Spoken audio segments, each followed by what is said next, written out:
Hello and welcome to this short video that will demonstrate how to construct and attach a Buccal Canine Retraction Arm to an appliance.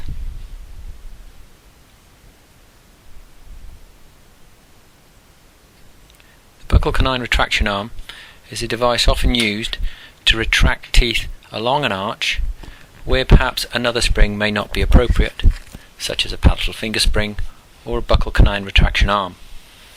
They're used where the sulcus is shallow and where the teeth is usually only being moved a short distance.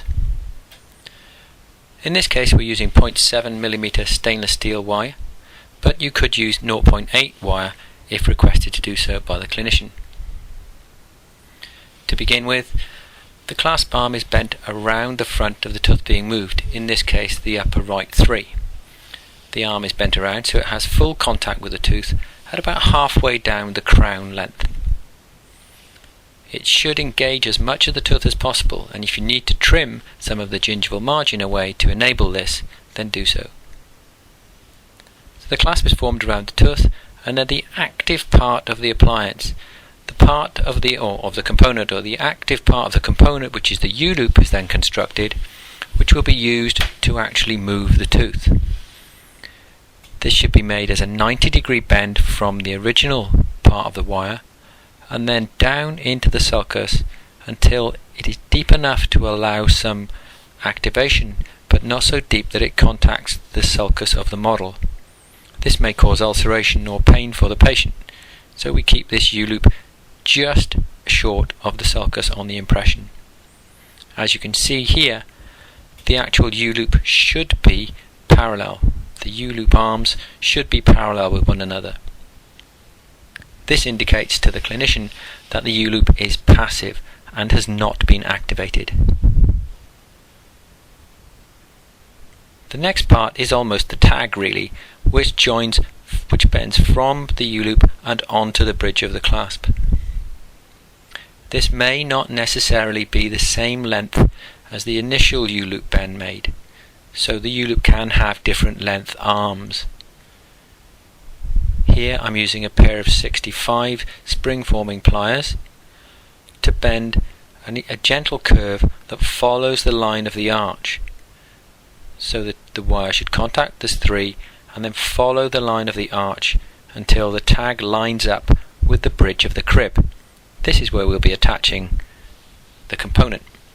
Here I'm marking where the bridge needs to be, where the wire needs to be adjusted to fit onto the bridge. These will be very small bends, quite gentle bends, as you'll see in the next few images.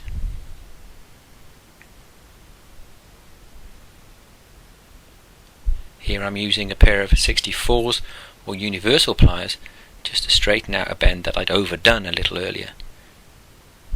So I'm just aligning the tag of the Buccal Canine Retraction Arm with the bridge of the crib on the 6th.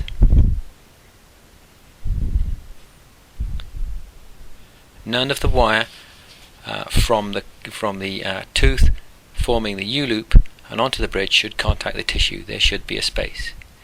Here you can see it contacts the tooth. There's a U-loop shape which doesn't touch, and then it forms onto the top of the bridge. Next we need to attach the wire to the appliance. So here I've already tack welded or spot welded the wire into place onto the bridge just to hold it in place for me whilst I use another wire to wrap around. Now this is 0.25 or 0.3 soft stainless steel wire that we just thread through the middle of the crib and then wrap around the 2 wires. The 2 wires being the bridge of the crib and then the tag of the Buccal Canine Retraction Arm. So we thread it through the bridge tags and then we pull the wire down and around until it loops around both wires. We continue this process right the way along the bridge of the clasp. We need to get as many wires on here as possible to ensure that it's secure. Here we can see we're coming to the final few coils, and what we do here is we then wind the first part of the wire and the second part of the wire together to form a little bow, but all those coils should be neat and tight together with no big spaces around the wires. So taking the now excess wire, we twist it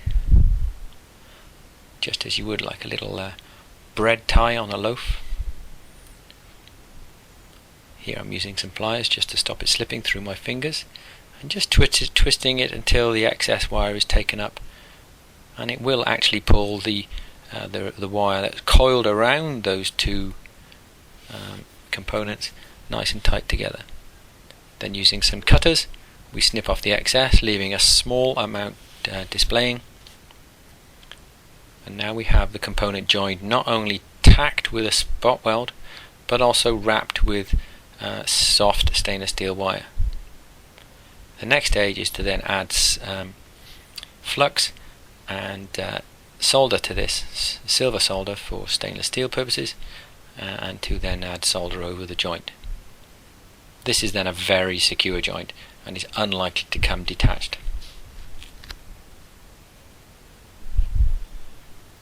In soldering, we need to use a silver solder that is compatible with stainless steel, and also we need to use flux, which contains potassium fluoride.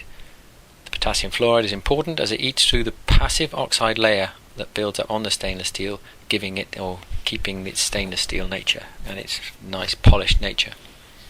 I've used a bit of blue tack on the table here and just pushed the opposing crib into it to hold the appliance for me as I apply the flux. Apply the flux everywhere you want the solder to go.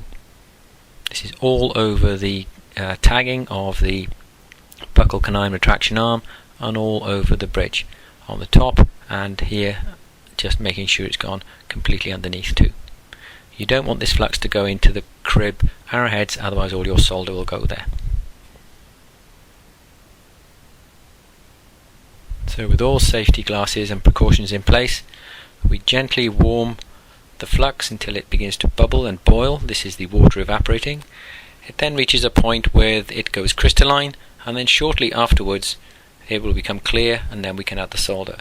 And here you can see the solder has completely covered the whole of the wrapped wire section. We can then cut off the excess of the 0.7 wire from the crib, from the active component. We can cut off the excess of that wire, and here I'm just flaking away the flux that has moved out of the way. So you may have thought that solder had gone into the Adams crib arrowheads from a view earlier, but actually it was just excess flux. We scrape this off. We will then use a rubber wheel and a small stone to take off the excess sharp components of wire, and then polish it with an acrylic compound or an appropriate metal polishing compound. And there we have it, a Buccal Canine Retraction Arm attached to the bridge of an Adams crib.